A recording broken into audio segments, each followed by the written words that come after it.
মিম্মির গল্পের ঝুড়ি চ্যানেলে আপনাদের সবাইকে স্বাগতম। শুরু করতে যাচ্ছি হুমায়ুন আহমেদের হিমু সিরিজের উপন্যাস তোমাদের এই নগরে। আজ শুনবেন উপন্যাসটির তৃতীয় এবং শেষ পর্ব।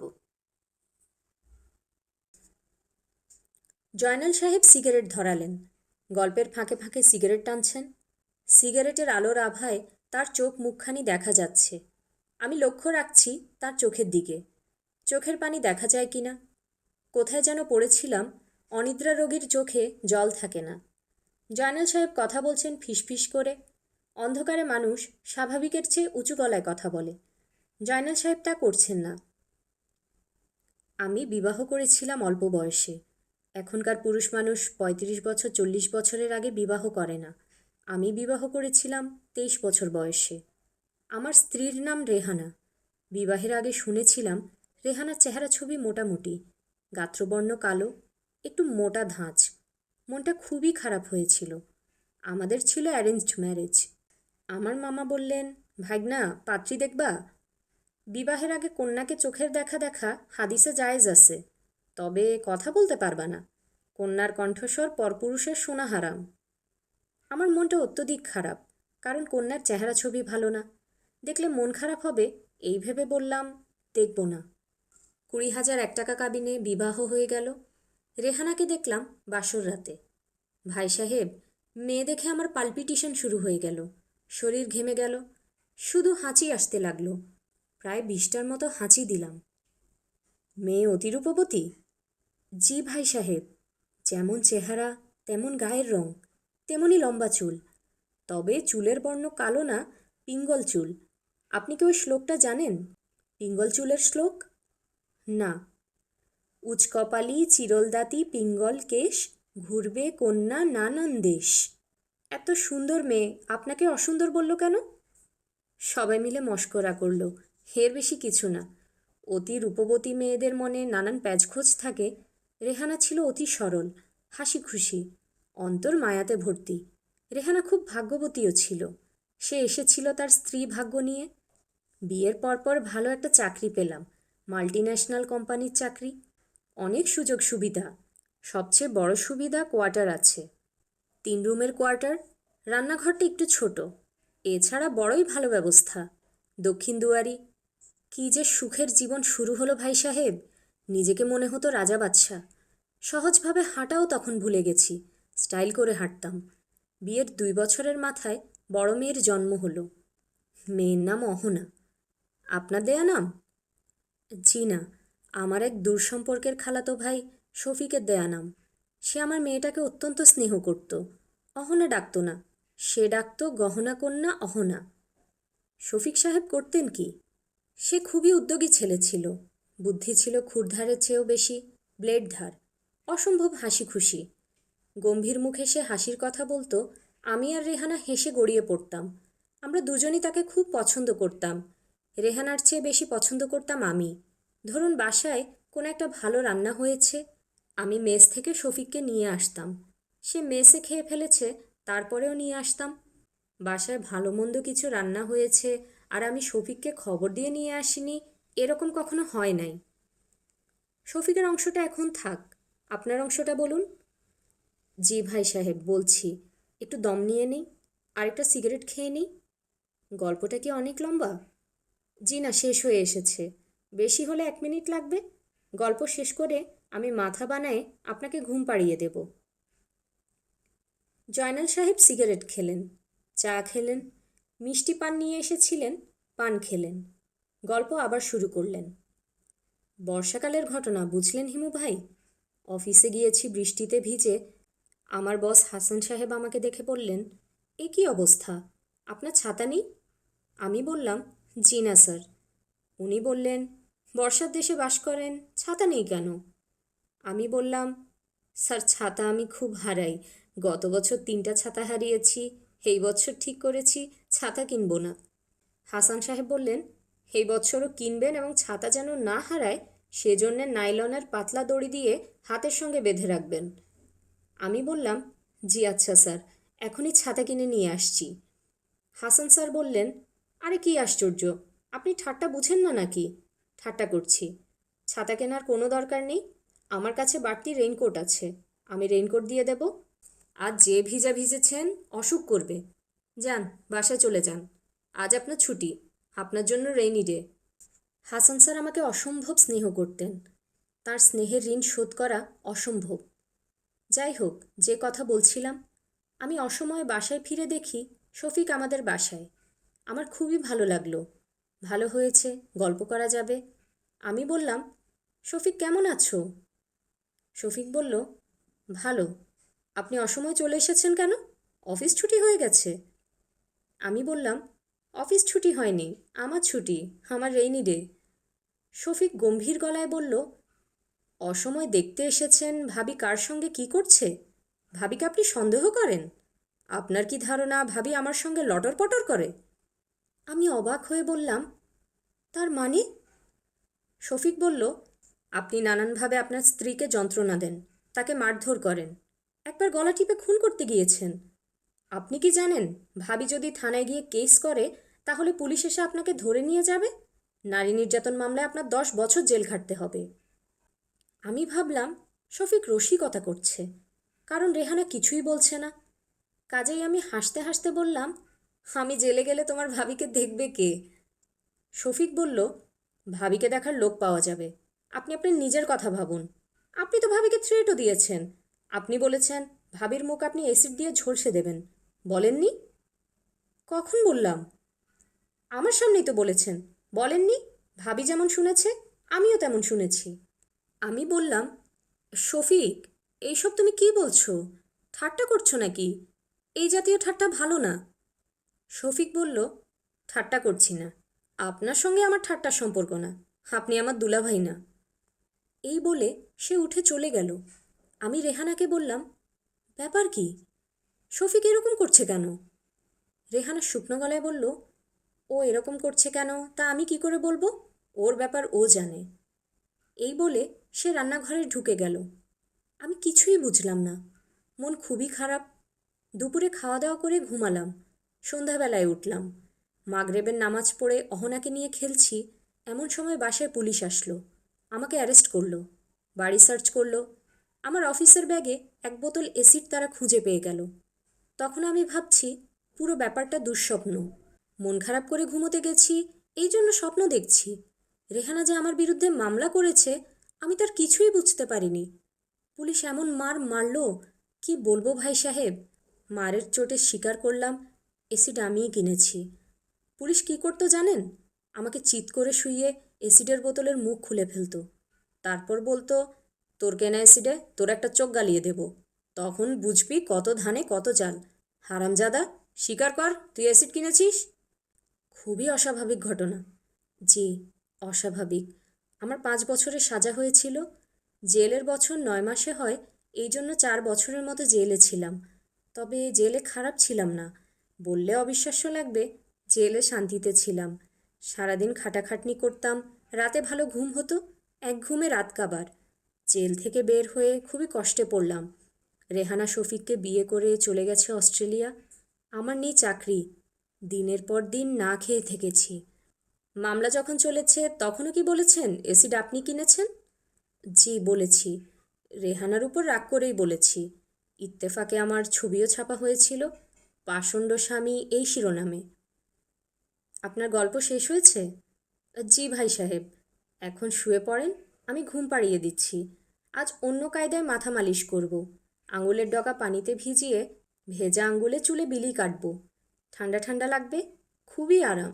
5 মিনিটের মধ্যে ঘুমিয়ে পড়বেন। আমি শুয়ে পড়লাম। জয়নাল সাহেব ভেজা আঙ্গুলে চুলে বিলি কাটছেন। সত্যি সত্যি ঘুম চলে আসছে। আমি ঘুম ঘুম গলায় বললাম, আপনার স্ত্রীর সঙ্গে আপনার আর যোগাযোগ হয়নি? জি না। যোগাযোগের চেষ্টাও করেননি? করেছি। মেয়েটা কত বড় হলো জানতে ইচ্ছে করে, কিন্তু ওদের ঠিকানা বের করতে পারিনি। মেয়ের নাম কি বললেন যেন? ভালো নাম তারা কি রেখেছে তা তো জানি না, তবে ডাকনাম অহনা, গহনার সঙ্গে মিলিয়ে অহনা। অহনা অহনা পড়বে সোনার গহনা। নামটা সুন্দর না? অবশ্যই সুন্দর। এখন মেয়েটার বয়স 23। মেয়ে নিশ্চয় মায়ের মতো রূপবতী হয়েছে। চুলের রং পিঙ্গল হয়েছে কি না কে জানে। পিঙ্গল হলে সমস্যা, মেয়েকে দেশ বিদেশ ঘুরতে হবে। রেহানার চুল ছিল, এজন্য তাকে বিদেশে পড়ে থাকতে হয়েছে। জয়নাল সাহেব মাথায় আঙুল বুলাচ্ছেন। আমার চোখে নামছে রাজ্যের ঘুম। খুব হালকা সুরে বাঁশি বাজলে ভালো হতো। শরীরের আরামের সঙ্গে যুক্ত হতো মনের আরাম। ঘুম ভেঙে দেখি আমার বিছানার পাশের চেয়ারে অতি বিখ্যাত একজন ব্যক্তি বসে আছেন, বিদ্রোহী কবি কাজী নজরুল ইসলাম। কবি খুব রাগী চোখে আমার দিকে তাকিয়ে আছেন। চোখ ধকধক করছে। এতটা রাগ কবিদের মানায় না, বিদ্রোহী কবিকেও মানায় না। আমি উঠে বসলাম। ভালো মতো তাকিয়ে দেখি যিনি বসে আছেন তিনি বিদ্রোহী কবি না, ফরিদা খালা। ভরাট গোলগাল মুখ, বড় বড় চোখের কারণে ধান্দা লেগে গিয়েছিল। ফরিদা খালা কঠিন গলায় বললেন, এই আস্তা বলে তুই থাকিস? জায়গাটা তো ঘোড়াবাসেরও অযোগ্য। সারা মেঝেতে সিগারেটের টুকরা, একটা অ্যাস্ট্রে কিনতে কয় টাকা লাগে? গত 1 বছরে এই ঘর কেউ ঝাড় দিয়েছে বলে মনে হয় না। আমি মধুর গলায় বললাম, কেমন আছো খালা? শরীর ভালো? খালা সামাজিক আলোচনার ধার দিয়েও গেলেন না, আগের সূত্র ধরেই ধমকাতে লাগলেন। টেবিলে থাকে বই খাতা, তোর টেবিলে ময়লা কাপড়, একটা আলনা কি কেনা যায় না? আমি টাকা দিচ্ছি, তুই এক্ষুনি আলনা কিনে আনবি। জি আচ্ছা। ঝাঁটা কিনবি, ঘর ঝাড় দিবি, ফিনাইল দিয়ে ঘর মুছবি, সব আজই করবি। আচ্ছা। কাপড় ধোয়ার সাবান কিনে আনবি, নিজের হাতে কাপড় কাচবি, একটা টেবিল ক্লথ কিনবি, অ্যাস্ট্রে কিনবি। ঘরে তো কোনো তোয়ালে দেখছি না, গা মুছিস কি দিয়ে? গা মুছি না। একটা তোয়ালে কিনবি, গামছা কিনবি। তোষকের উপর শুয়ে আছিস, অস্বস্তি লাগে না? 2টা বেডশিট কিনবি। 2 দিন পর পর বেডশিট বদলাবি। বালিশ থেকে তো তুলা বের হচ্ছে, ফেলে দে বালিশ, এক্ষুনি ফেল।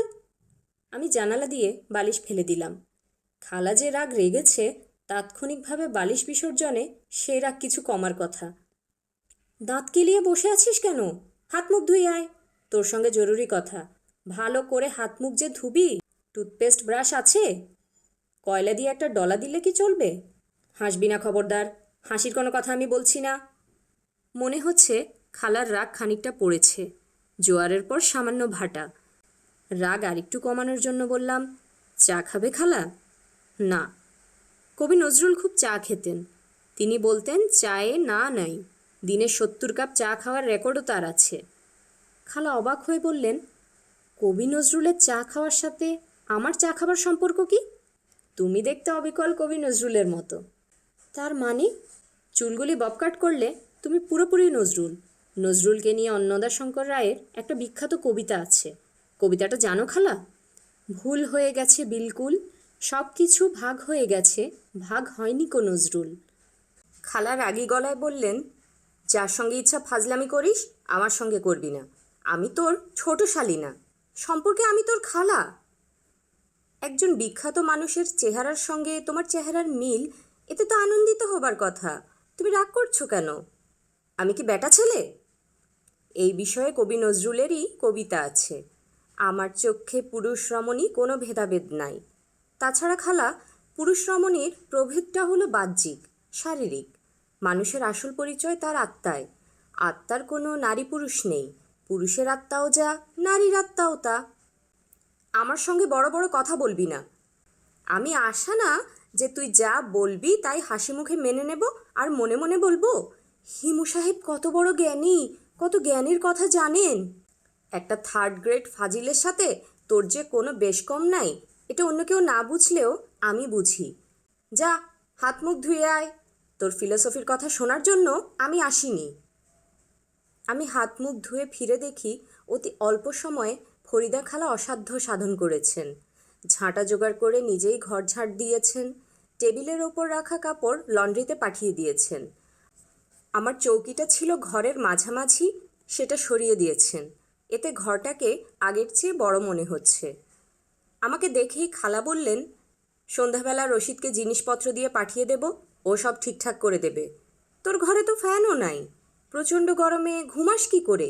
একটা টেবিল ফ্যানও দিয়ে দেব। আর কি লাগবে বল? কিছু পাঠাতে হবে না খালা, এই মেসে আগামীকাল থাকবো কি না তার নাই ঠিক। যাবি কোথায়? এখনো ঠিক করিনি। এই মেসে অসুবিধা কি?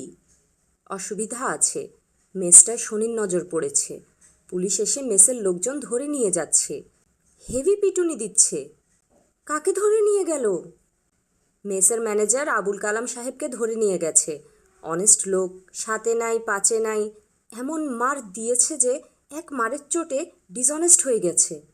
জহিরকে বলি সে ছাড়িয়ে নিয়ে আসবে। জহিরকে? জহিরকে তুই চিনিস না? তোকে ধরে একটা আছাড় দেব। আমার ছোট ভাই। উনি ছাড়িয়ে আনবেন কিভাবে?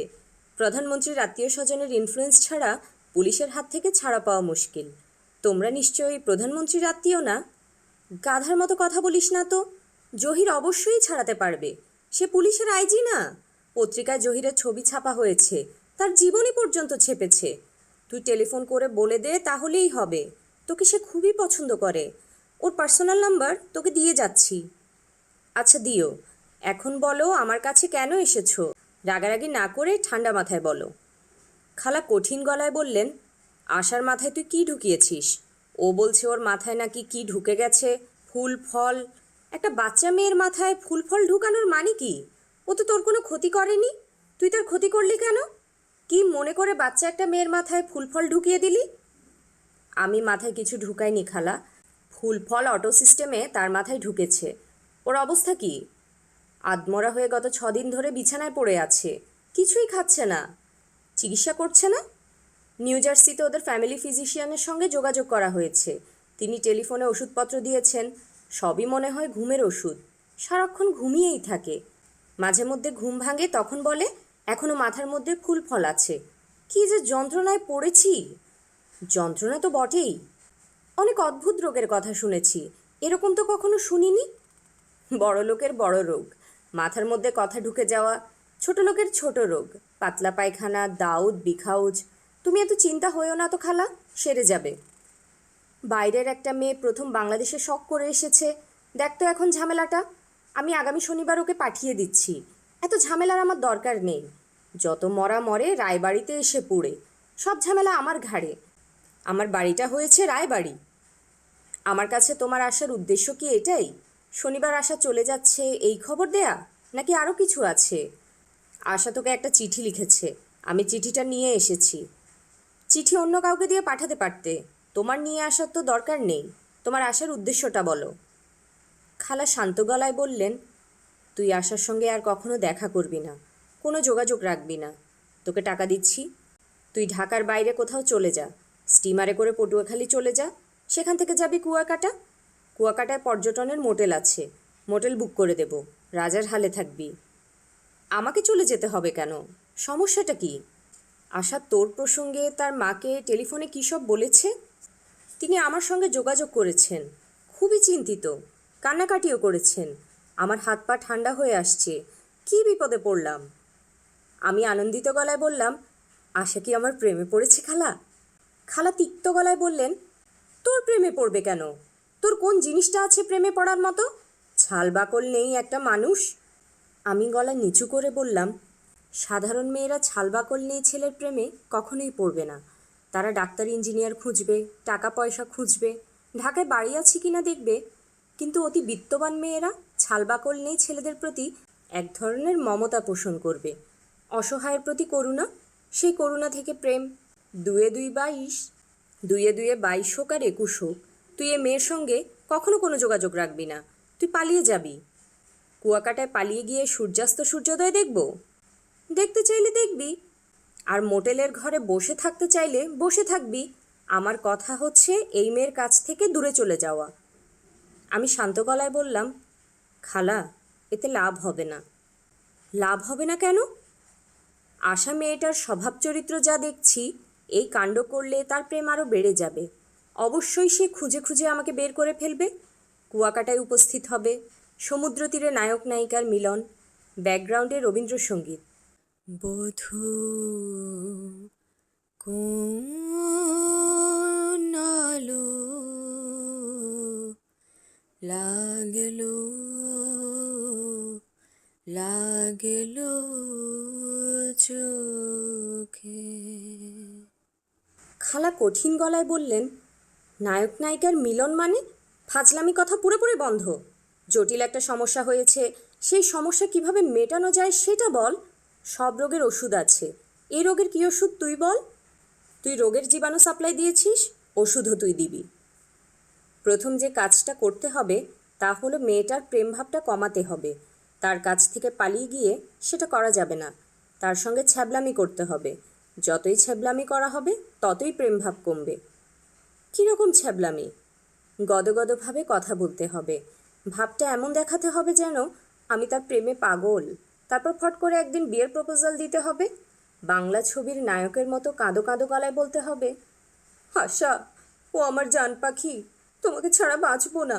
তুমি যদি আমাকে বিয়ে না করো তাহলে আল্লাহর কসম কোনো একটা 5 টনি ট্রাকের সামনে ঝাঁপ দিয়ে পড়ে যাব। এমন অশালীন কথা তুই আমার সামনে বলতে পারলি? পারলাম, কারণ কথাগুলি তোমার কাছে অশালীন শোনালেও সমস্যা সমাধানের এই হচ্ছে পথ। তোর এইসব কথাবার্তা শুনে আশার প্রেম কমে যাবে? অবশ্যই কমবে, অতি দ্রুত কমবে। বিয়ের কথাটা যেই বলবো অমনি প্রেম জ্বর ধাই ধাই করে নামতে থাকবে। তারপর দিতে হবে আসল ওষুধ। আসল ওষুধটা কি? বিয়ের কথা বলার পরপরই বলতে হবে, আশা শোনো, তোমাকে বিয়ে করলে কি আমি অটোমেটিক্যালি আমেরিকার গ্রিন কার্ড পাবো, নাকি তার জন্য আবার আরও ঝামেলা আছে? আমাকে পরিষ্কার করে বুঝিয়ে দাও তো। আমার এই কথা শুনে আশার আক্কেল গুড়ুম হবে। সে বুঝবে আমার আসল উদ্দেশ্য হলো গ্রিন কার্ড, সিন্দাবাদের ভূতের মতো স্ত্রীর কাঁধে সওয়ার হয়ে আমেরিকা যাত্রা। খালা কিছু বলছেন না, এক দৃষ্টিতে আমার দিকে তাকিয়ে আছেন। আমার কথা বিশ্বাস করতে পারছেন না, আবার অবিশ্বাসও করতে পারছেন না। আমি বললাম, খালা এখন বলো, পরিকল্পনা মতো এগোবো? লতকালতকি টাইপ কথাবার্তা বলা শুরু করব? খালা ক্লান্ত নিঃশ্বাস ফেলে বললেন, তোকে কিচ্ছু করতে হবে না, তুই চুপ করে থাক। এখানেই থাকবো না কুয়াকাটার দিকে রওনা হয়ে যাব?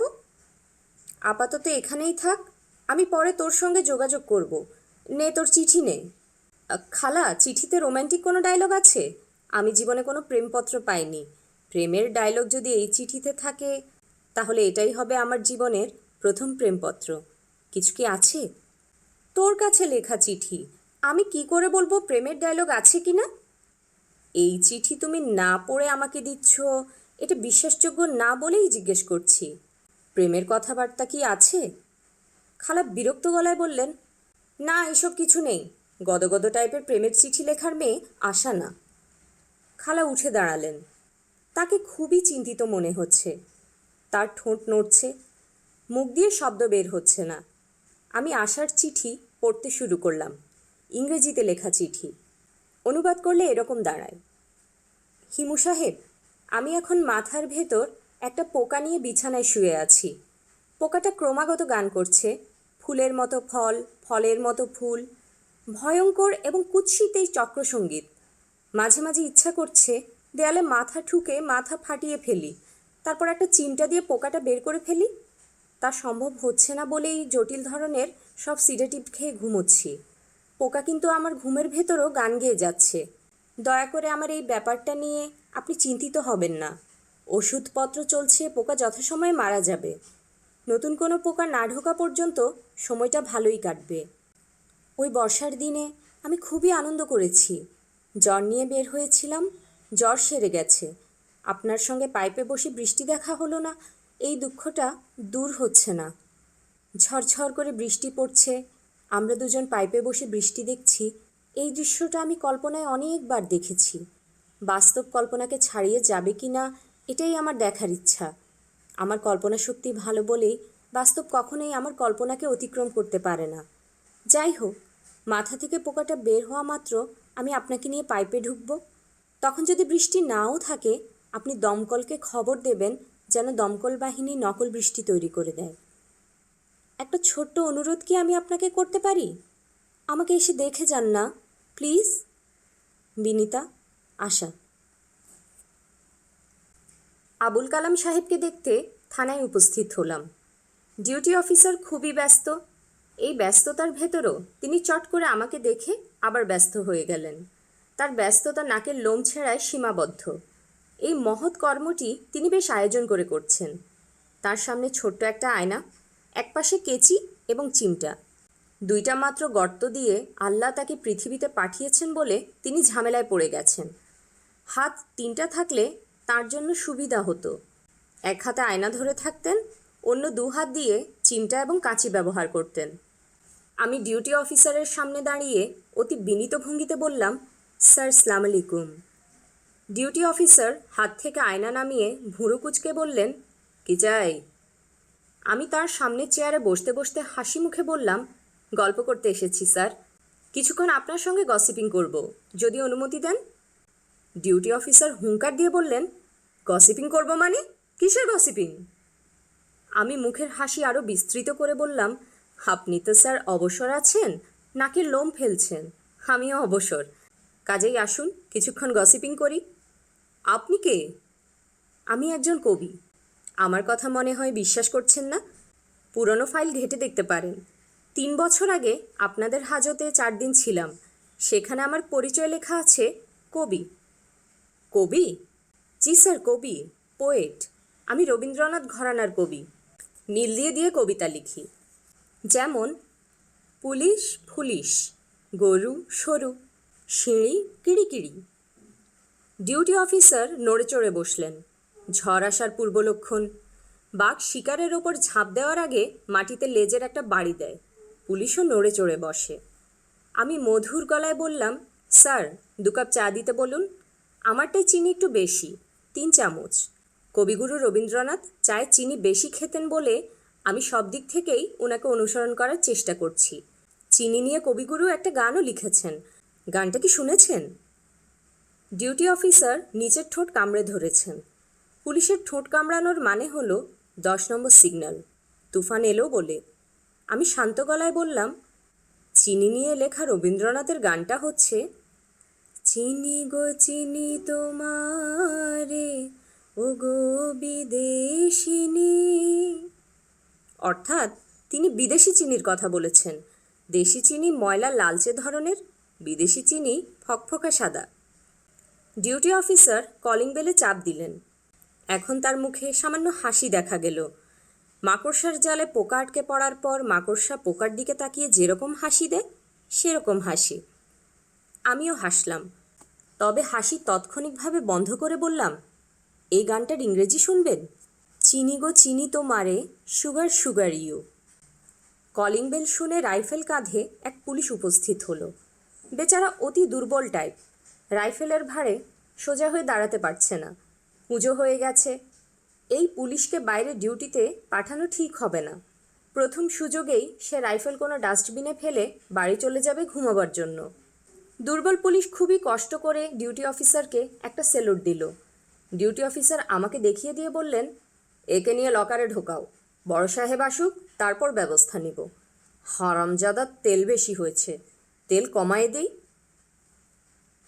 আমি হাজতে ঢুকে পড়লাম। হাজতে আমাকে নিয়ে মোট 6 জন। আমি সবার দিকে তাকিয়ে রাজনৈতিক নেতাদের মতো হাত নেড়ে বললাম, শুভ সকাল, আপনারা সবাই ভালো? কেউ জবাব দিল না, শুধু আবুল কালাম সাহেব চোখ পিটপিট করতে লাগলেন। মনে হলো তিনি চোখে পরিষ্কার দেখতে পাচ্ছেন না। ভদ্রলোক যে ভালো ডলা খেয়েছেন তা বোঝা যাচ্ছে। তার একটা চোখ বড়, একটা ছোট, কপালের একই অংশ নৈনিতালের আলুর মতো ফুলে আছে। দেখে মনে হচ্ছে পার্মানেন্ট ব্যবস্থা। এই ফোলা কখনো কমবে না, বাকি জীবন কপালে আলু নিয়ে ঘুরতে হবে। আগে পুলিশের মারের মধ্যে রাগঢাক ছিল, দেখে কিছু বোঝা যেত না। মারটাও তার শিল্পকর্মের পর্যায়ে নিয়ে গিয়েছিল, এখন সে ব্যবস্থা নেই। ইচ্ছে হলে মেরে ফেললাম, পানির ট্যাঙ্কে ফেলে দিলাম, ডেড বডি প্রকাশ হয়ে পড়লেও ক্ষতি নেই।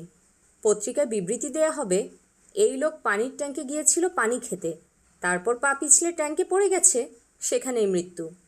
ডাক্তাররা সুরতহাল করবেন, তারাও রিপোর্টে লিখবেন, লাংসে পানি পাওয়া গেছে, পানিতে ডুবে মৃত্যু। মাথায় আঘাতের চিহ্ন আছে, পানির ট্যাঙ্কের ঢাকনায় ধাক্কার কারণে তা হতে পারে। হিমু সাহেব? জি। আমাকে চিনতে পারছেন? আমি আবুল কালাম। চিনতে পারছি। আপনি কেমন আছেন? আবুল কালাম জবাব দিলেন না, শূন্য দৃষ্টিতে তাকালেন। আমি বললাম, আপনাকে ছাড়িয়ে নিতে এসেছি। আবুল কালাম বিড়বিড় করে বললেন, শুক্রিয়া। বেচারা যে একটা ঘোরের মধ্যে চলে গেছে এটা স্পষ্ট। যে ছাড়িয়ে নিতে এসেছে সে আছে হাজতে, এই সমস্যা তাকে বিচলিত করছে না। তবে অন্য হাজতিরা এখন আমাকে কৌতূহলী চোখে দেখছে। এদের মধ্যে একজনের চেহারা এবং কাপড় চোপড় শোভন শ্রেণীর, চোখে সোনালি রঙের চশমা, কলেজের ভাইস প্রিন্সিপাল টাইপ চেহারা। তিনি কাছে ঝুঁকে এলেন, আমাদের কথাবার্তা শোনার চেষ্টা। আমি তার দিকে তাকিয়ে বললাম, ভাই সাহেব ভালো আছেন? তিনি জবাব দিলেন না, মুখ অন্যদিকে ফিরিয়ে নিলেন। আমি আবুল কালাম সাহেবের কানের কাছে মুখ এনে ফিসফিস করে বললাম, বেশি মেরেছে? আবুল কালাম ক্ষীণ গলায় বললেন, জি না, সন্ধ্যার পরে মারবে। আমি বললাম, ঘন্টা দুয়েকের মধ্যে ছাড়া পাবেন, সন্ধ্যা পর্যন্ত থাকতে হবে না। আবুল কালাম ফিসফিস করে আবারও বললেন, শুক্রিয়া। হাজত থেকে বের হয়েই গরম পানি দিয়ে একটা গোসল দেবেন, সাবান ডলা দিয়ে হেভি গোসল। তারপর 2টা প্যারাসিটামল খাবেন, একটা খাবেন সিডাক্সিন। গনি মিয়ার চায়ের দোকান থেকে চা নিয়ে দেব, মগ ভর্তি 1 মগ চা খাবেন, সঙ্গে একটা ব্যানসন সিগারেট। দেখবেন কেমন লাগে।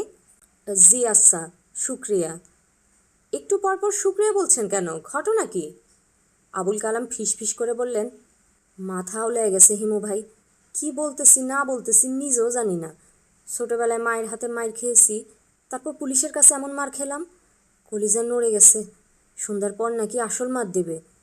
আসল মারার যে লোক, তার ডিউটি সন্ধ্যার পর। পুলিশ ধরেছে কেন? মেসের মালিক সবুজ সাহেবের শালার 2 লাখ টাকা চুরি গেছে। তার ধারণা টাকাটা আমি চুরি করেছি। পুলিশকে 5,000 টাকা দিয়েছেন টাকা উদ্ধারের জন্য, উদ্ধার হলে আরও 10 দিবে, এই হলো কন্ট্রাক্ট। টাকা উদ্ধারের জন্য পুলিশ দফায় দফায় মারছে, সন্ধ্যার পর ফাইনাল মারা মারবে। এতক্ষণ পর্যন্ত কি হয়েছে, সেমিফাইনাল? জি, মনে হয় রাতে জানেই মেরে ফেলবে। টাকা কি আপনি নিয়েছেন? জি না ভাইজান, আমি ছোটোখাটো চুরি করি। মেসের বাজার করতে গিয়ে 30 টাকা সরাই ফেললাম, হেঁটে কাঁচা বাজারে যাই, বিলের সময় লিখি রিক্সা ভাড়া 15 টাকা, এইসব করি। বড় চুরি কিভাবে করব বলেন? বড় চুরি করতে বড় কলজা লাগে। আমার কলজা ছোট, অতিরিক্ত ছোট। ভয়ে অস্থির হয়ে থাকি। আমার পেটে পুলিশ হাঁটু দিয়ে গুঁতা দিয়েছে, ব্যথা সেরকম পাই নাই, কিন্তু ভয়ের চোটে পিশাব করে দিয়েছি। বালতি দিয়ে পানি এনে সে পিশাব নিজেই ধুয়েছি। কি লজ্জার কথা বলেন দেখি। আপনার পিশাব আপনি ধুয়েছেন, এতে লজ্জার কি আছে? আপনার পেশাব যদি ওসি সাহেব ধুতেন, সেটা ছিল লজ্জার। তাও ঠিক। ভাই সাহেব, সন্ধ্যার সময় যখন মারতে নিয়ে যাবে, তখন বোধহয় মেরেই ফেলবে। না, তার আগেই আপনি ছাড়া পেয়ে যাবেন। কিভাবে? ব্যবস্থা করে রেখেছি। আইজি সাহেব টেলিফোন করবেন। টেলিফোনে তিনি বলবেন, আবুল কালাম অতি সৎ চরিত্রের মানুষ, আমার পূর্ব পরিচিত। এতেই কাজ হবে। শুক্রিয়া। রাতে ঘুম হয়নি? জি না। এখন ছোট্ট একটা ঘুম দিন, আইজি সাহেবের টেলিফোন এলে আমি ডেকে তুলব। শুক্রিয়া। আবুল কালাম সাহেব চোখ বন্ধ করে ফেললেন। যেভাবে নিঃশ্বাস পড়ছে তাতে মনে হয় ঘুমিয়েই পড়েছেন। ভাইস প্রিন্সিপালের মতো দেখতে ভদ্রলোক আবার আমাদের দিকে ঝুঁকে এসেছেন, আর চোখে তাকিয়ে আছেন ঘুমন্ত আবুল কালামের দিকে। আমি বললাম, কিছু বলবেন? ভদ্রলোক নাসূচক মাথা নাড়লেন। আমি বললাম, আপনাকে পুলিশে ধরেছে কেন? ভদ্রলোক অতি মিষ্টি গলায় বললেন, খুনের আসামি হিসেবে ধরেছে। খুন করেছেন? হ্যাঁ, করেছি। কাকে খুন করেছেন? করেছি একজনকে, তার নাম বলার দরকার দেখছি না। যে চলে গেছে তার নাম দিয়ে দরকার কি? He does not exist. আপনার নাম কি? ভদ্রলোক জবাব দিলেন না। পকেটে হাত দিয়ে সিগারেট বের করলেন।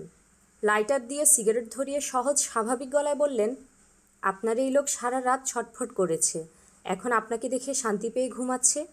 মিথ্যা কথা বলে আপনি তাকে ঘুম পাড়িয়ে দিলেন। মিথ্যার শক্তি যে সত্যের চেয়ে বেশি, এটা বুঝলেন? বোঝার চেষ্টা করছি। এই যুগে সত্যি কথা কেউ বিশ্বাস করে না। সত্যি কথা বললে সন্দেহের চোখে তাকায়। আমি যখন বললাম খুন করেছি, আপনি বিশ্বাস করেননি, সন্দেহের চোখে তাকিয়েছেন, অথচ আমি সত্যিই খুন করেছি। আমি চুপ করে ভদ্রলোকের কথা শুনছি। ভদ্রলোক কি সুন্দর করেই না কথা বলছেন, হাসি হাসি মুখ, চোখ ঝিকমিক করছে। ভদ্রলোক আধ খাওয়া সিগারেট আমার দিকে এগিয়ে দিয়ে বললেন, খান, সিগারেট খান। আপনি কি করে মিথ্যা বলে একটা লোককে ঘুম পাড়িয়ে দিলেন, সেটা মোটামুটি অবাক হয়েই দেখলাম। নাম কি আপনার? হিমু। শুধু হিমু? জি। পুলিশ আপনাকে ধরেছে কেন? আমি আবুল কালাম সাহেবকে ছাড়িয়ে নিয়ে যেতে এসেছিলাম, পুলিশ আমাকে লকারে ঢুকিয়ে দিয়েছে। ভদ্রলোক মনে হলো আমার কথায় খুব মজা পেলেন। শরীর দুলিয়ে হাসতে লাগলেন। খুবই অন্যরকম হাসি। সমস্ত শরীর কাঁপছে, কিন্তু হাসির কোনো শব্দ আসছে না। চোখ দুটিতে কোনো হাসি নেই, চোখ স্থির। হিমু সাহেব? জি। আমার নাম সাদেক চৌধুরী। আমার এই কার্ডটা রেখে দিন, প্রয়োজন পড়লে যোগাযোগ করবেন। শুক্রিয়া। শুক্রিয়া বলা কি আপনার বন্ধুর কাছ থেকে শিখেছেন? জি। আমি আপনাকে আর আপনার বন্ধুকে ছাড়ানোর ব্যবস্থা করতে পারি। করব? দরকার নেই, আমরা ঘন্টা দুয়েকের মধ্যে ছাড়া পাবো। আইজি সাহেব টেলিফোন করে ছাড়াবেন? জি। ভদ্রলোক আবারও তার বিচিত্র হাসি হাসতে লাগলেন। তার এবারের হাসি দেখে গা শিরশির করে উঠল। নিঃশব্দ হাসির বিষয়ে বাবা লিখে গিয়েছিলেন, যে মানুষ নিঃশব্দে হাসে তাহার বিষয়ে খুবই সাবধান। দুই ধরনের মানুষ নিঃশব্দে হাসে: অতি উচ্চ স্তরের সাধক এবং অতি নিম্ন শ্রেণীর পিশাচ চরিত্রের মানুষ। এই দুইয়ের ভেতর প্রভেদ করা তেমন জটিল কর্ম নহে। ঘ্রাণের মাধ্যমে এই দুই শ্রেণীকে আলাদা করা যাইবে। হাস্যকালীন সময়ে সাধু মানুষের গাত্র হইতে সুঘ্রাণ পাওয়া যাইবে, পিশাচ শ্রেণীর মানুষের গায়ে পাওয়া যাইবে তিক্ত ও কটু স্বাদময় দূষিত গন্ধ। সাধু মানুষ যেমন সংখ্যায় অতি নগণ্য, তেমনি পিশাচ শ্রেণীর মানুষও সংখ্যায় অতি নগণ্য। এই দুই শ্রেণীর মানুষের কাছেই অনেক কিছু শিক্ষণীয় আছে। বাবা হিমু, মনে রাখিও, অতি ভয়ঙ্কর যে গরল, তাহাতেও অমৃত মিশ্রিত থাকে।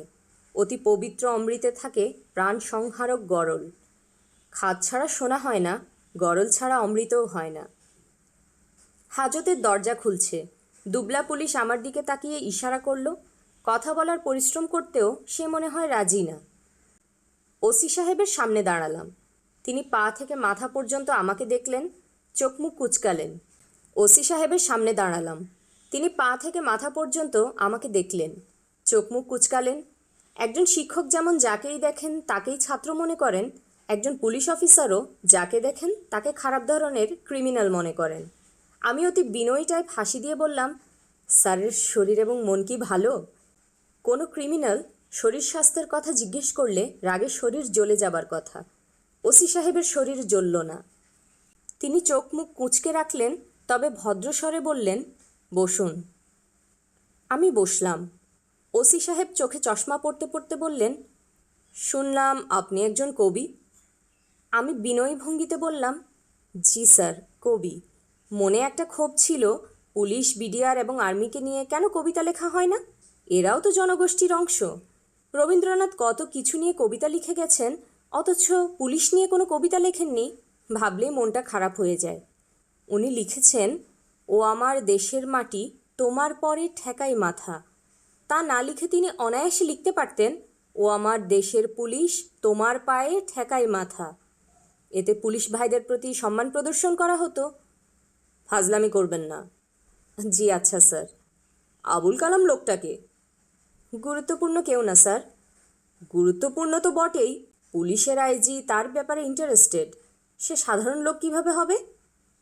আমি গলা নামিয়ে বললাম, পুলিশের আইজি ইন্টারেস্টেড কারণ তাকে অনেক উপর থেকে চাপ দেওয়া হয়েছে। সেই অনেক উপরটা কি? তা তো স্যার বলা যাবে না। আচ্ছা ঠিক আছে, আপনি আবুল কালামকে নিয়ে চলে যান। ছেড়ে দিচ্ছেন? জি ছেড়ে দিচ্ছি। চা খাবেন? না, চা খাবো না, তবে ছোট্ট একটা কাজ করলে খুব উপকার হয়। মারের চোটে আবুল কালাম সাহেবের নাকের লোম বের হয়ে গেছে।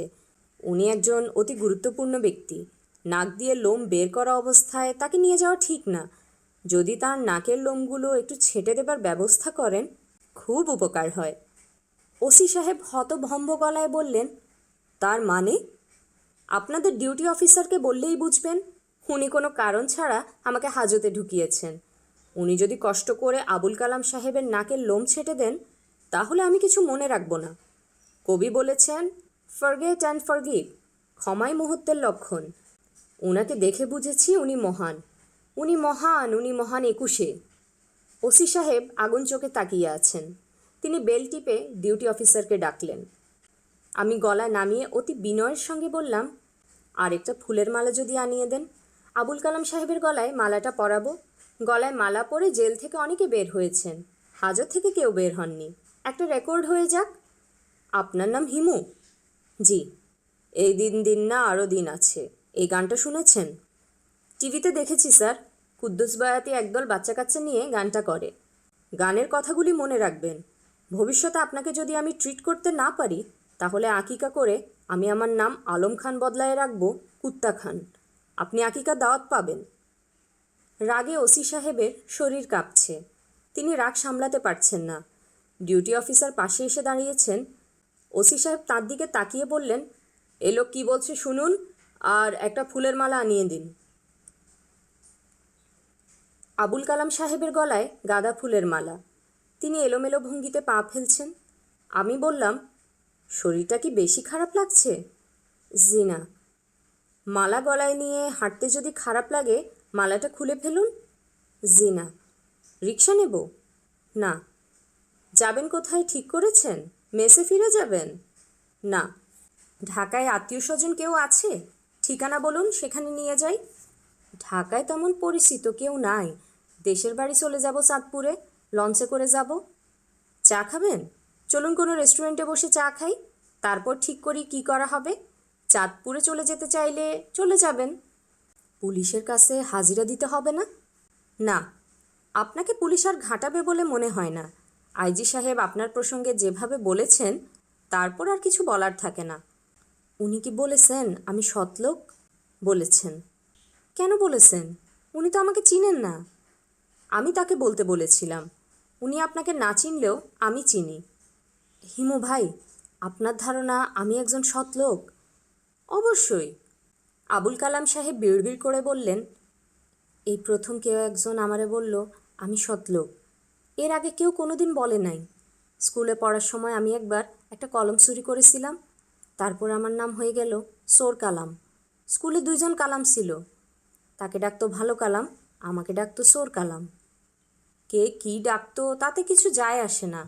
আপনি তো জানেন আপনি কি, আপনি নিজেকে জানেন না? জানি। আমি হলাম সোর কালাম। 2 লাখ টাকা আমি সত্যই চুরি করেছি। আপনি ফুলের মালা গলায় পরিয়ে একটা চোরকে বের করে নিয়ে এসেছেন। কাজটা ঠিক করেন নাই। কালাম সাহেব বড় বড় করে নিঃশ্বাস নিচ্ছেন। আমি তাকিয়ে আছি। কালাম সাহেব তাকালেন আমার দিকে। শান্ত গলায় বললেন, আমি এখন সদরঘাট টার্মিনালে চলে যাব, সেখান থেকে যাব চাঁদপুর। ভাই সাহেব যাই। ফুলের মালা গলায় দিয়ে কালাম সাহেব হেঁটে হেঁটে যাচ্ছেন। আমি তার দিকে তাকিয়ে আছি। আরও অনেকেই তাকে দেখছে। গাঁদা ফুলের মালা গলায় দিয়ে ঢাকা শহরে কেউ হাঁটাহাঁটি করে না। জয়নাল সাহেব অসুস্থ হয়ে পড়েছেন। গায়ে জ্বর, বুকে সামান্য ব্যথা। বিছানায় শুয়ে থাকতে হয়। উঠে বসলেই বুক ধড়ফড় করে, নিঃশ্বাস বন্ধ হয়ে আসে। কিছু খেতেও পারছেন না। খাবার মুখে দিলেই বমি আসে। তার চেহারা একদিনে নষ্ট হয়ে গেছে। চোখের নিচে কালি পড়েছে। গোলগাল মুখ লম্বাটে হয়ে গেছে। কথাও বলছেন হাঁসের মতো ফ্যাঁসফেঁসে গলায়। অসুখটা হয়েছে আমার কারণে। আমি আবুল কালামকে দেখতে গিয়ে ফিরছি না দেখে তিনি টেনশনে অস্থির হয়ে আমার খোঁজ নিতে থানায় যান। সেখানে জানতে পারেন আমাকে হাজতে ঢুকিয়ে দেয়া হয়েছে। তখনই তার বুকে ব্যথা শুরু হয়। থানার সামনের রাস্তার পাশের নর্দমায় 2বার বমি করেন। লোকজন তার অবস্থা দেখে ফুটপাতেই শুইয়ে দেয়। 8 ঘন্টা ফুটপাতে বিশ্রাম করে মেসে ফিরে শয্যাশায়ী।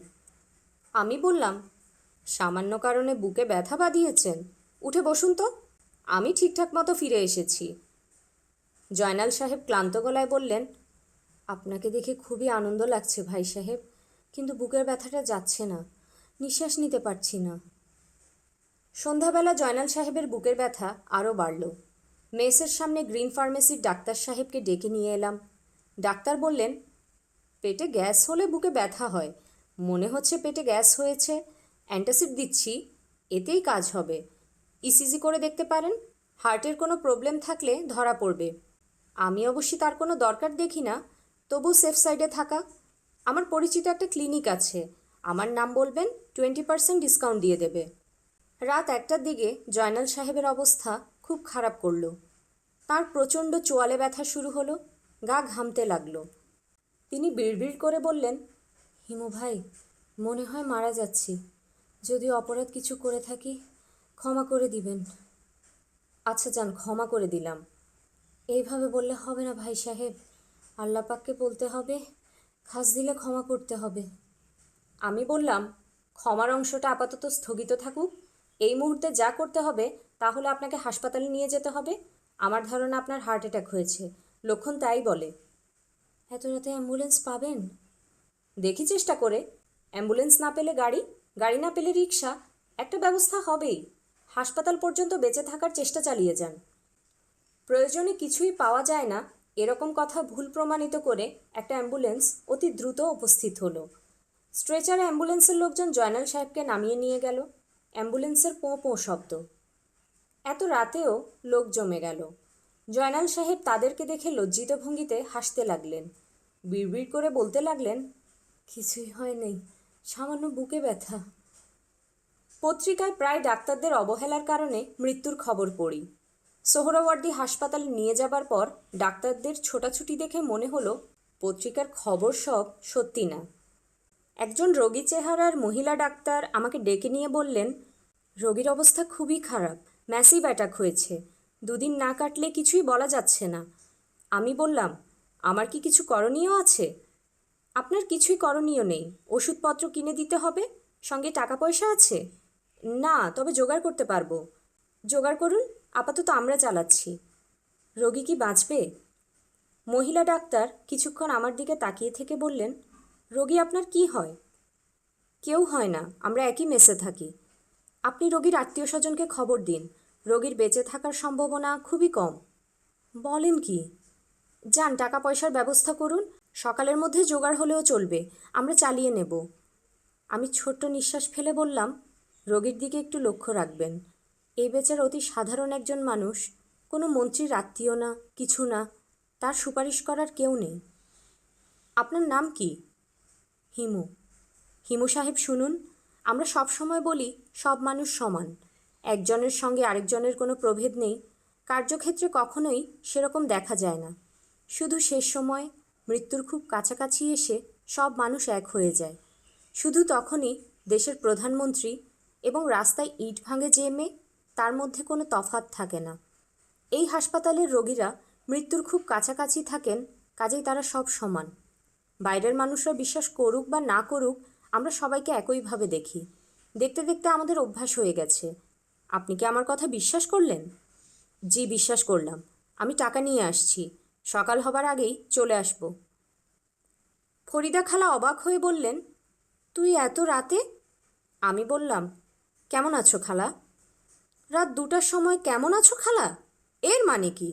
তুই সবার সঙ্গে ফাজলামি করিস বলে আমার সঙ্গেও করবি? কলিং বেল শুনে আমার বুক ধক করে উঠেছে, এখনও ধকধকানি হচ্ছে। এত রাতে কেন এসেছিস? তোর মতলবটা কি? বিল নিতে এসেছি খালা। বিল মানে? কিসের বিল? আশাকে নিয়ে 2 দিন ঢাকা শহর দেখালাম। প্রতিদিন $100 করে $200। পেমেন্টটা বাংলাদেশি কারেন্সিতে করলে ভালো হয়। অনেক রসিকতা করেছিস, আর করতে হবে না। তুই এক্ষুনি বিদায় হবি, এই মুহূর্তে। আমার সঙ্গে নাটক করবি না। নাটক করছি না খালা, বিলটা আমার দরকার।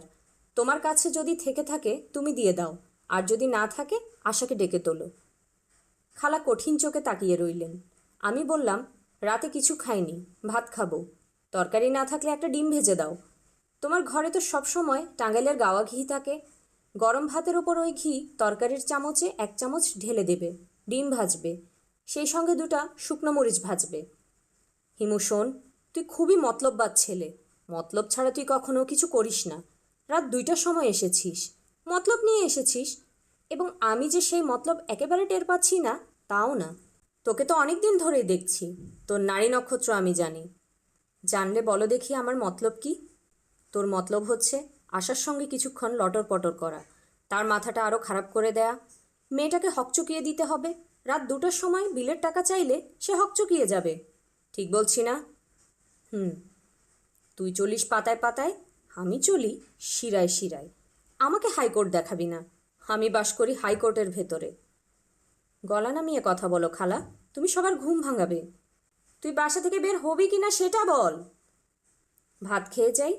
ক্ষুধার্ত মানুষকে না খাইয়ে বিদায় করলে তুমি পরে অনুশোচনায় দগ্ধ হবে, তোমার অনিদ্রা হবে, অনিদ্রা থেকে পেপটিক আলসার, সেখান থেকে। চুপ থাক, একটা কথাও না, চুপ। আমি চুপ করলাম, আর তার প্রায় সঙ্গে সঙ্গেই আশা দরজা ধরে দাঁড়ালো।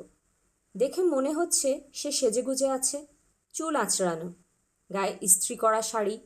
ইস্ত্রি করা শাড়ি পরে রাত 2টার সময় কেউ বসে থাকে না। ঠোঁটে লিপস্টিকও থাকার কথা না। আশার ঠোঁটে টকটকে লাল রঙের গাঢ় লিপস্টিক। আশা আমার দিকে তাকিয়ে শান্ত গলায় বলল, আমার ঘরে আসুন। খালার দিকে তাকিয়ে আমি বললাম, খালা যাব? খালা জবাব দিলেন না, চোখ মুখ শক্ত করে তাকিয়ে রইলেন। আশা বলল, দাঁড়িয়ে আছেন কেন, আসুন। খালার মুখ রাগে থমথম করছে। এই রাগ সহজে যাবার না। আমি বললাম, খালা তুমি ভাত ডিম ভাজির ব্যবস্থা করো, আমি এই ফাঁকে আশার সঙ্গে কথা বলে আসি, পেমেন্টটাও নিয়ে আসি।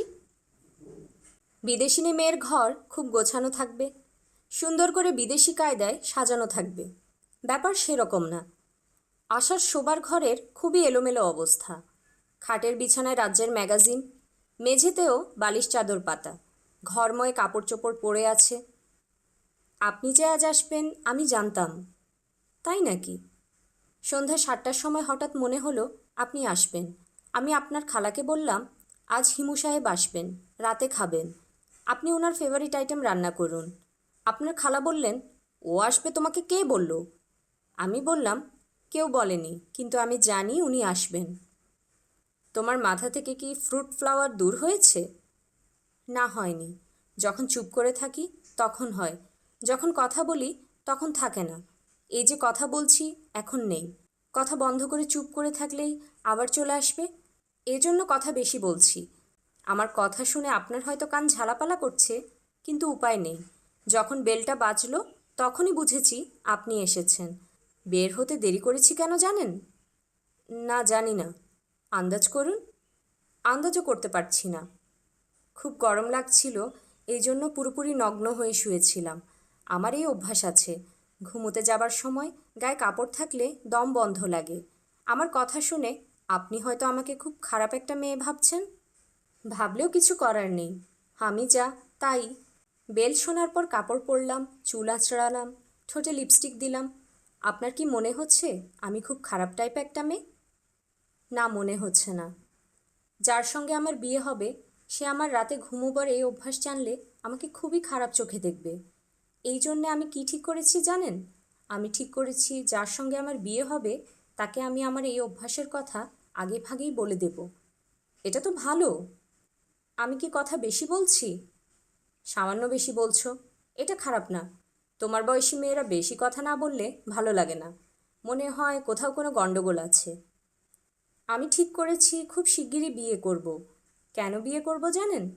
বিয়ে করলে যখন তখন স্বামীর সঙ্গে বকবক করা যাবে। মাথার অসুখটা নিয়ে তখন আর বেশি ভাবতে হবে না। কী ধরনের স্বামী আমার পছন্দ বলি? হ্যাঁ বলো। হাইট হবে 5 ফুট 7 ইঞ্চি। আপনার হাইট কত? জানি না তো, কখনো মাপিনি। আমার ধারণা আপনার হাইট 5 ফুট 7। আমার কাছে গজফিতা আছে, আমি এক্ষুনি মেপে আপনার হাইট বলে দিচ্ছি। আমার স্বামীর চোখ খুব সুন্দর হতে হবে, চোখে স্বপ্ন থাকতে হবে, মায়া থাকতে হবে। আচ্ছা হিমু সাহেব শুনুন, কেউ কি আপনাকে কখনো বলেছে আপনার চোখ খুব সুন্দর? না, বলেনি। আমি বললাম, পুরুষ মানুষের এত সুন্দর চোখ এর আগে আমি দেখিনি।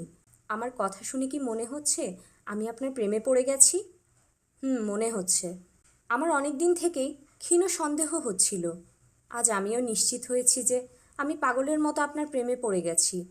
কিভাবে নিশ্চিত হলাম জানেন? আপনাকে দেখার পর থেকে আমার কান্না পাচ্ছে, স্ট্রেঞ্জ টাইপ কান্না। মনে হচ্ছে সারা শরীরে কান্নাটা ছড়িয়ে আছে, ব্যথার মতো অনুভূতি। ব্যথাটা দলা পাকিয়ে ঢেউয়ের মতো গলা পর্যন্ত উঠে আসছে। সরি, অনুভূতিটা আপনাকে বোঝাতে পারছি না। আমি বুঝতে পারছি। কি বুঝতে পারছেন? বুঝতে পারছি যে তোমার শরীরটা খুব খারাপ। মাথার ভেতর ফুল ফল ঘুরছে, কড়া ঘুমের ওষুধ খাচ্ছ, সব মিলিয়ে অবস্থাটা ভালো না। যুক্তি দিয়ে চিন্তা করার ক্ষমতা তোমার নষ্ট হয়ে গেছে। মাথার মধ্যে এলোমেলো ব্যাপার চলে এসেছে। এলোমেলো ভাবটা চলে গেলেই তুমি স্বাভাবিক হয়ে যাবে। আমাকে দেখে তখন আর কোনো ব্যথা দলা পাকিয়ে উপরের দিকে উঠবে না। গজফিতা দিয়ে আমার হাইট মাপার ইচ্ছাও করবে না। আপনি মনে হচ্ছে বিরাট জ্ঞানী, জগতের সব জ্ঞান নিয়ে নিয়েছেন। আপনার জ্ঞানের ভাণ্ডার আমাকে দেখানোর দরকার নেই। রাগ করছো কেন? রাগ করছি না। আপনি আপনার পেমেন্ট নিতে এসেছেন, নিয়ে চলে যান। আপনার পাওনা কত? $200। বাংলাদেশি টাকায় 10,000 টাকা। পেমেন্টটা বাংলাদেশি কারেন্সিতে করলে ভালো হয়। আপনি আপনার খালার কাছে গিয়ে বসুন, আমি টাকা নিয়ে আসছি। Thank you. আমার ধারণা এত টাকা ঘরে নেই, ব্যাংক না খুললে দিতে পারবো না। আপনি কি আগামীকাল ব্যাংক আওয়ারের পর এসে টাকাটা নিতে পারবেন? আমার টাকাটা এখনই দরকার। আপনি ড্রয়িং রুমে বসুন, দেখি কি করা যায়। হাসপাতালে ফিরতে ফিরতে রাত 3টা বেজে গেল। জয়নাল সাহেবকে রাখা হয়েছে ইন্টেন্সিভ কেয়ার ইউনিটে। দর্শনার্থীদের সেই ঘরে প্রবেশ নিষেধ। মহিলা ডাক্তারের দয়ায় সেখানে ঢোকার অনুমতি পাওয়া গেল। জয়নাল সাহেব চোখ বন্ধ করে পড়ে আছেন। তার শরীরে নানা রকম তার লাগানো। মনিটরে কী সব দেখা যাচ্ছে, পিপ পিপ শব্দ হচ্ছে। আমি জয়নাল সাহেবের কপালে হাত রাখতেই তিনি জেগে উঠলেন। চোখ মেলে ক্লান্ত গলায় বললেন, হিমু ভাই, আপনাকে বিরাট তকলিফ দিলাম। আপনার কাছে আমি ক্ষমা প্রার্থী, দয়া করে ক্ষমা করুন। ক্ষমা করলাম। আপনার মনে হয় কথা বলা নিষেধ। কথা না বলে চুপচাপ শুয়ে থাকুন। আমি বরং কিছুক্ষণ আপনার মাথায় হাত বুলিয়ে দেই, আপনার কাছে শেখা বিদ্যা কাজে লাগাই। জয়নাল সাহেব আমার হাত ধরে ফেললেন। ফিসফিস করে বললেন, আমার কথা বলা নিষেধ আমি জানি, কিন্তু আমার সময় শেষ হয়ে গেছে। কথা বলার সুযোগ আর পাবো না। সময় শেষ? কে বলল? কেউ বলে নাই। এসব জিনিস বোঝা যায়। যতবার চোখ বন্ধ হয়ে আসে আমি আমার মৃত আত্মীয় স্বজনদের দেখি। এরা বিছানার চারপাশে গোল হয়ে বসে আছে। এরা আমাকে নিতে এসেছে, এখনও বসে আছে। আপনি দেখতে পাচ্ছেন না, আমি আবছা আবছা দেখছি। ও, আমার বাবার পাশে আমার বড় মা বসে আছেন। আপনাকে বলতে ভুলে গেছি, আমার বাবা 2 বিয়ে করেছিলেন। বিয়ের 2 মাসের মাথায় তার প্রথম স্ত্রী মারা যায়। ওনাকে আমি কখনো দেখিনি, কিন্তু আজ বাবার পাশে দেখেই চিনেছি। আমার নিজের মা বসে আছেন উল্টো দিকে। আপনি কি দয়া করে কথা বলা বন্ধ করবেন? হিমু ভাই, কয়েকটা জরুরি কথা আপনাকে বলবো। না বললে আর বলা হবে না, যদি ইজাজত দেন। বলুন। আমার মেয়েটার সঙ্গে একবার দেখা হওয়া খুব প্রয়োজন ছিল। তাকে একটা কথা বললে মনটা শান্ত হতো। কি কথা? বেচারির নিশ্চয়ই ধারণা করে আছে তার বাবা ভয়ঙ্কর একটা মানুষ। তার মার মুখে অ্যাসিড মারার জন্য অ্যাসিড কিনে লুকিয়ে রেখেছিল। আমার সম্পর্কে এত বড় একটা খারাপ ধারণা তার থাকবে ভাবতেই অস্থির লাগে। মেয়েটাকে যদি বলতে পারতাম সমস্ত ঘটনাটা সাজানো, মন শান্ত হতো। মেয়েটাকে পুরো ব্যাপারটা খুলে বললে অন্য একটা সমস্যা হবে। মেয়েটা সারা জীবন তার মার সম্পর্কে ভয়ঙ্কর খারাপ ধারণা নিয়ে থাকবে। এটা কি ঠিক হবে? জয়নাল সাহেব অনেকক্ষণ চুপ থেকে শান্ত গলায় বললেন, না ভাই সাহেব, এটাও ঠিক হবে না। বাবার সম্পর্কে খারাপ ধারণা থাকলে তেমন কিছু যায় আসে না, কিন্তু মার সম্পর্কে খারাপ ধারণা থাকলে কোনো ছেলে মেয়ে বড় হতে পারে না। আপনি একটা গুরুত্বপূর্ণ জিনিস ধরে দিয়েছেন, এজন্যই আপনাকে এত পছন্দ করি। লোকে যে বলে আপনার পাওয়ার আছে, এটা ঠিক, আসলে আপনার পাওয়ার আছে। আপনি ঘুমান, আমি চলে যাই। আমি থাকলে আপনি ঘুমোতে পারবেন না। ভাই সাহেব। জি। একটা শেষ কথা বলি, কিছু মনে নেবেন না। বলুন। আপনার পাওয়ার আছে, আধ্যাত্মিক ক্ষমতা আছে। এই ক্ষমতা দিয়ে যদি আপনি মেয়েটার সঙ্গে আমার শেষ দেখা করিয়ে দেন। বয়সে আমি আপনার অনেক বড়, তবুও করজোড়ে ভিক্ষা চাচ্ছি। ভাই, আমার কোনো ক্ষমতা নেই। আমার একমাত্র ক্ষমতা হলো খালি পায়ে রাস্তায় হাঁটা, বিভ্রান্তিকর কথা বলে মানুষকে বিভ্রান্ত করে দেয়া। হিমু ভাই, আমি জানি আপনি ইচ্ছা করলেই পারবেন। হাত জোড় করছি ভাই সাহেব, মৃত্যুপথযাত্রীর শেষ অনুরোধ। জয়নাল সাহেবের টোক দিয়ে টপ টপ করে পানি পড়ছে।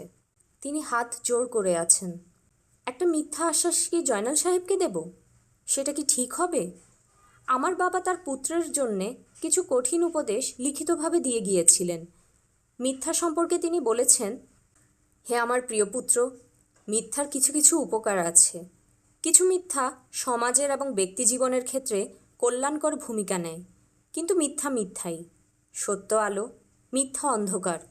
তোমার যাত্রা আলোর দিকে। মিথ্যা ছলনাময়ী নানান ছলনায় তোমাকে ভুলাইবে। তুমি ভুলিও না, কখনো না, কোনো অবস্থাতেই না। ইহা আমার আদেশ। ভোর 4টায় মেসে ফিরে দেখি আবুল কালাম সাহেব আমার ঘরে বসা, চেয়ারে পা তুলে বসেছেন। মনে হচ্ছে মানুষ না, কাপড়ের পুটলি। কতক্ষণ ধরে বসে আছেন কে জানে। মানুষটাকে ক্লান্ত এবং ক্ষুধার্ত লাগছে। গলায় ফুলের মালা নেই, ফুলের মালা পাঞ্জাবির পকেটে রাখা হয়েছে।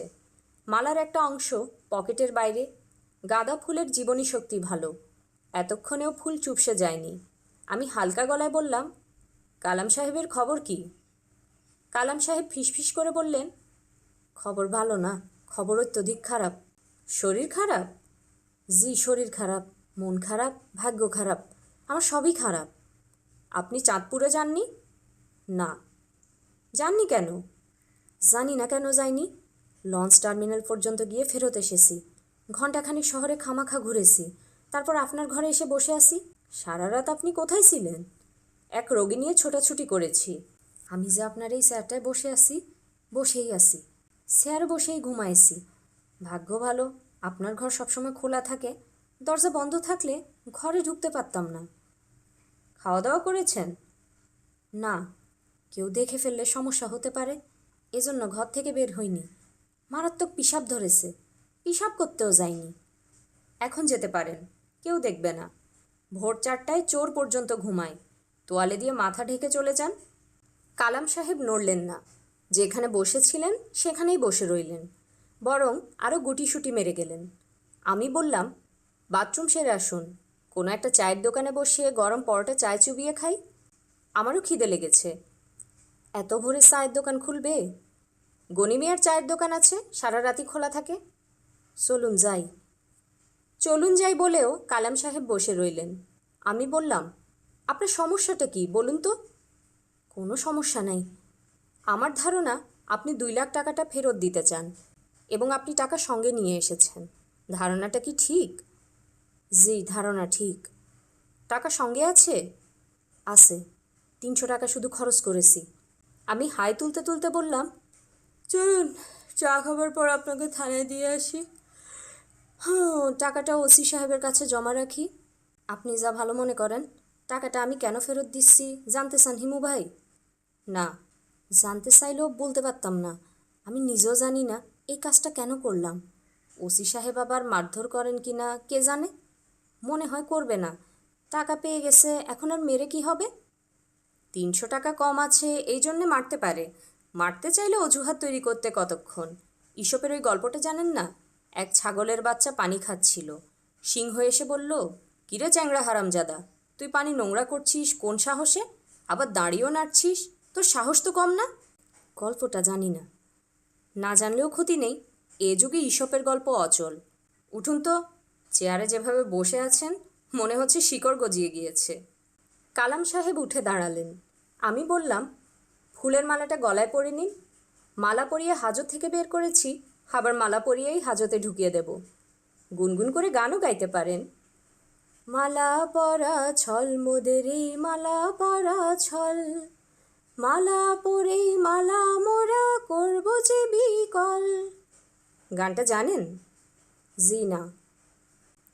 ওসি সাহেব তাকিয়ে আছেন, কিছু বলছেন না। তিনি যে বিস্মিত হয়েছেন সেরকমও মনে হচ্ছে না। ভাবলে দৃষ্টি এমনভাবে বসে আছেন যেন তিনি জানেন আমি কালাম সাহেবকে নিয়ে উপস্থিত হব। আমি বললাম, স্যার টাকাটা গুনে নিন। 2 লাখের চেয়ে 300 কম আছে। 300 টাকা আপনার আসামি খরচ করে ফেলেছেন। কোন কোন খাতে খরচ করেছেন সেটাও লেখা আছে। এই যে স্যার, খরচের ভাউচার। পেন্সিলে লেখা ভাউচারটায় ওসি সাহেব চোখ বুলালেন। কালাম সাহেব সব বেশ গুছিয়েই লিখেছেন। জমা 2 লক্ষ টাকা মাত্র। খরচ, বিরিয়ানি ফুল প্লেট 40 টাকা, হাফ খাসির রেজালা 20 টাকা, 2 প্যাকেট সিগারেট 100 টাকা, দই মিষ্টি 30 টাকা, বেবি ট্যাক্সি ভাড়া 50 টাকা, রিক্সা ভাড়া 60 টাকা, মোট খরচ 300 টাকা। ব্যালেন্স 1,99,700 টাকা মাত্র। পুলিশের লোক চোখের ইশারায় খুব ভালো কথা বলতে পারে। ওসি সাহেব মুখে কিছু বললেন না, চোখে ইশারা করলেন, এতেই কাজ হলো। একজন এসে টাকা গুনতে শুরু করলো, অন্য আরেকজন কালাম সাহেবকে নিয়ে হাজতে ঢুকিয়ে দিল। আমি বিনীত ভঙ্গিতে বললাম, স্যার আমি যাই। ওসি সাহেব বললেন, যাবেন কোথায়? বসুন। টাকা জমা দিয়েছেন, রসিদ নিয়ে যান। চা খাবেন? জি না। সিগারেট? জি না। ওসি সাহেব সিগারেট ধরিয়া লম্বা টান দিতে দিতে বললেন, আপনি কি মিথ্যা কথা বলেন? আমি বললাম, বলি। ওসি সাহেব স্বস্তির নিঃশ্বাস ফেলে বললেন, যাক, বাঁচা গেল। যারা সবসময় সত্যি কথা বলে আমরা পুলিশরা তাদের ব্যাপারে শঙ্কিত থাকি। দু ধরনের মানুষ সবসময় সত্যি কথা বলে, সাধু সন্ত মানুষ আর ভয়ঙ্কর যারা ক্রিমিনাল। মাঝখানের মানুষরা সত্য মিথ্যা মিশিয়ে বলে। এদেরকে নিয়ে পুলিশ দুশ্চিন্তাগ্রস্ত না। টাকা গোনা শেষ হয়েছে। ওসি সাহেব আমাকে রসিদ দিলেন। আমি বললাম, স্যার যাই? ওসি সাহেব বললেন, না, আপনার সঙ্গে কিছুক্ষণ গল্প করি। অসুবিধা আছে? জি না। ওসি সাহেব আমার দিকে ঝুঁকে এসে বললেন, আবুল কালামের গলায় ফুলের মালা দিয়ে তাকে বের করে আপনি নিয়ে গেলেন, সেই দৃশ্য কি মনে আছে? জি স্যার, আছে। সেদিন সঙ্গত কারণেই আপনাকে অত্যন্ত সন্দেহজনক মানুষ বলে আমার মনে হয়েছিল। মনে হওয়া স্বাভাবিক, আমি সন্দেহজনক মানুষ তো বটেই। আমি তৎক্ষণাৎ আপনার পেছনে প্লেন ক্লথ পুলিশ লাগিয়ে দিলাম, যাতে সে আপনার পেছনে আঠার মতো লেগে থাকতে পারে। তার দায়িত্ব ছিল আপনার প্রতিটা মুভমেন্ট ফলো করা। আপনার কথা শুনে নিজেকে খুবই গুরুত্বপূর্ণ মনে হচ্ছে স্যার। আমরা জানি আপনি কি কি করেছেন। অ্যাম্বুলেন্স ডেকেছেন, রোগী নিয়ে হাসপাতালে গেছেন, রাত 2টায় ধানমন্ডির এক বাসায় গেছেন, আবার হাসপাতালে গেছেন, ভোর 7টায় গনিমিয়া টি স্টলে নাস্তা খেয়েছেন। আমি সবই জানি। আপনি তো স্যার মোটামুটি ঈশ্বরের কাছাকাছি চলে গেছেন। ঈশ্বর যেমন সব জানেন, আপনিও সব জানেন। আমি বাইরের কর্মকাণ্ড জানি, আপনার মনের ভেতর কী কাণ্ডকারখানা হচ্ছে সেটা জানি না। সেটা স্যার আমিও জানি না। আপনার রোগীর কী অবস্থা সেটা জানেন? জি না। রোগীর অবস্থা খুবই খারাপ। আমি ভোরবেলা খবর নিয়েছি, রাত 3:30টার সময় হার্ট থেমে গিয়েছিল। ডাক্তাররা ইলেকট্রিক শক দিয়ে চালু করেছেন। ও, রোগী আপনার জন্য অপেক্ষা করছেন। আপনি নাকি তাকে কথা দিয়েছেন তার মেয়েকে এনে দেবেন। তিনি মেয়েকে দেখতে চান। মেয়েটা কোথায় থাকে বলুন, আমি আনিয়ে দিচ্ছি। পুলিশ ফোর্স চলে যাবে, প্রয়োজনে অ্যারেস্ট করে নিয়ে আসবে। মেয়েটা থাকে অস্ট্রেলিয়ায়। বলেন কি? এই মেয়েকে আপনি আনবেন কিভাবে? আমি ছোট্ট নিঃশ্বাস ফেলে বললাম, দেখি চেষ্টা করে। স্যার, আপনার টেলিফোনটা একটু ব্যবহার করি। ওসি সাহেব টেলিফোন এগিয়ে দিলেন। আমি আশাকে টেলিফোন করলাম। আশা, তুমি কি আমার জন্য ছোট্ট একটা কাজ করবে? তোমার মাথায় ফুল ফল ঘুরছে, তুমি খুব কষ্ট পাচ্ছ। এই কাজটা করলে তোমার মাথা থেকে ফুল ফল দূর হয়ে যাবে। আপনি তো শুধু জ্ঞানী না, আপনি একজন ডাক্তারও? How funny. কারো যখন খুব ঘন ঘন হেঁচকি উঠতে থাকে, তখন ভয়ঙ্কর কিছু করলে হেঁচকি থেমে যায়। তুমি যদি ভয়ঙ্কর কোনো ঘটনার সামনে দাঁড়াও, তোমার হেঁচকি থেমে যাবে। কি করতে হবে আমাকে? অভিনয় করতে হবে। মৃত্যু পথযাত্রী এক বৃদ্ধের মেয়ের ভূমিকায় অভিনয় করতে হবে। আমার সঙ্গে খেলা করবেন না। Please don't play games with me. আমি খেলা খেলছি না। অভিনয়ের অংশে তোমার নাম অহনা। Please stop it. নাটকে তোমার বাবার নাম জয়নাল। এই জয়নাল তার মেয়েকে 2 বছর বয়সে শেষ দেখা দেখেছে। এখন মেয়ের বয়স 18। মেয়ের বাবা মৃত্যুর সঙ্গে যুদ্ধ করছেন। মৃত্যুর সময় মেয়ের স্নেহমাখা মুখ দেখার জন্য ব্যাকুল হয়ে আছেন। এই মিথ্যার মানে কি? কোনো মানে নেই, আবার হয়তো মানে আছে। আশা, তুমি চলে এসো। সোহরাওয়ার্দী হৃদরোগ হাসপাতাল, ইন্টেন্সিভ কেয়ার ইউনিট। যার নাম আশা, সে যদি আশাহীন মানুষের মনে আশা না জাগায়, কে জাগাবে? তুমি কি আসবে? ওসি সাহেব অত্যন্ত আগ্রহের সঙ্গে বললেন, মেয়েটা কি বলল? আসবে? আমি বললাম, বলেছে আসবে না, তবে কেন জানি মনে হচ্ছে আসবে। আপনি কি এখন হাসপাতাল যাচ্ছেন? জি। আমি কি আপনার সঙ্গে হাসপাতালে যেতে পারি? অবশ্যই পারেন। নকল দৃশ্য, বানানো, মিথ্যা, কিন্তু দেখে সেরকম মনে হচ্ছে না। আশা গভীর মমতায় জয়নাল সাহেবের বুকে হাত রেখে দাঁড়িয়ে আছে। তার চোখ ছলছল করছে। যে কোনো মুহূর্তে চোখ থেকে টপটপ করে পানি পড়বে। মন বড় টলমল করছে। জয়নাল সাহেব বিড়বিড় করে কথা বলছেন। যে গাঢ় মমতা নিয়ে তিনি কথা বলছেন, এত মমতায় এর আগে কি কোনো পিতা তার কন্যার সঙ্গে কথা বলেছে? মাগো, তুমি যে আসবা আমি জানতাম। হিমু ভাইকে যখন হাত জোর করে বললাম আমার মেয়েটাকে এনে দেন, হিমু ভাই হ্যাঁ না কিচ্ছু বলল না। কিন্তু আমি বুঝেছি কাজ হয়েছে। হিমু ভাই আমার মেয়েকে এনে উপস্থিত করবে।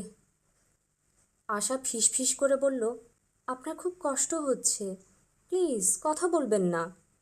জয়নাল সাহেব শান্ত গলায় বললেন, মাগো, আমার কষ্ট হচ্ছে ঠিকই, শরীর জ্বলে যাচ্ছে, কিন্তু যে শান্তি যে পাইতেছি সেটা একমাত্র আমি জানি আর আল্লাহ পাক জানেন। মা শোনো, আমার সময় হয়ে এসেছে, আমি চলে যাব। যাবার আগে তোমার জন্য দোয়া করে গেলাম, খাস দিলে দোয়া করলাম। ধন্যবাদ। মাগো শোনো, মানুষ তো ফেরেশতা না, মানুষ ভুল করে। আমি ভুল করতে পারি, আবার তোমার মাও ভুল করতে পারে, ভুলগুলো মনে রাখবা না। জি আচ্ছা। তোমার চেহারাও তোমার মার মতো, সেই নাক, সেই চোখ, চুল কটা, তোমার মার চুলও ছিল কটা। বড় সুন্দর মা।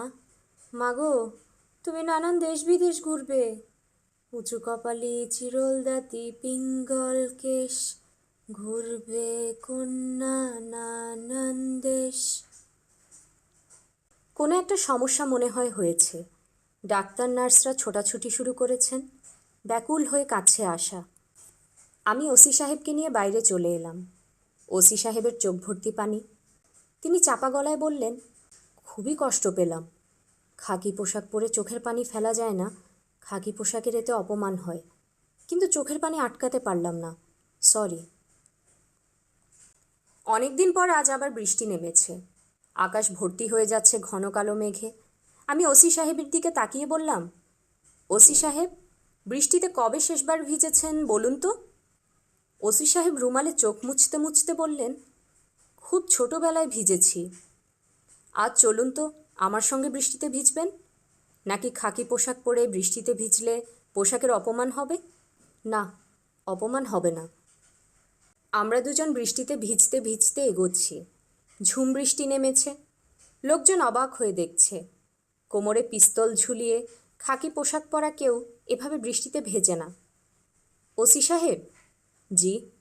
বর্ষার কোনো গান কি আপনার জানা আছে?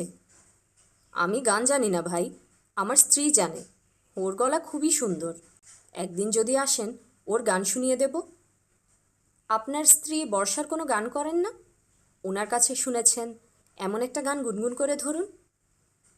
ওসি সাহেব গান ধরলেন, এসো পবনে ছায়া বিথি তলে এসো, কর স্নান নবধারা জলে, এসো পবনে ছায়া বিথি তলে। শুনছিলেন হুমায়ুন আহমেদের হিমু সিরিজের উপন্যাস তোমাদের এই নগরে। আজ ছিল উপন্যাসটির শেষ পর্ব। পরবর্তী গল্প উপন্যাসগুলো শোনার জন্য কাইন্ডলি চ্যানেলটি সাবস্ক্রাইব করবেন এবং গল্প পাঠ ভালো লাগলে লাইক এবং শেয়ার দিয়ে পাশে থাকবেন। ধন্যবাদ।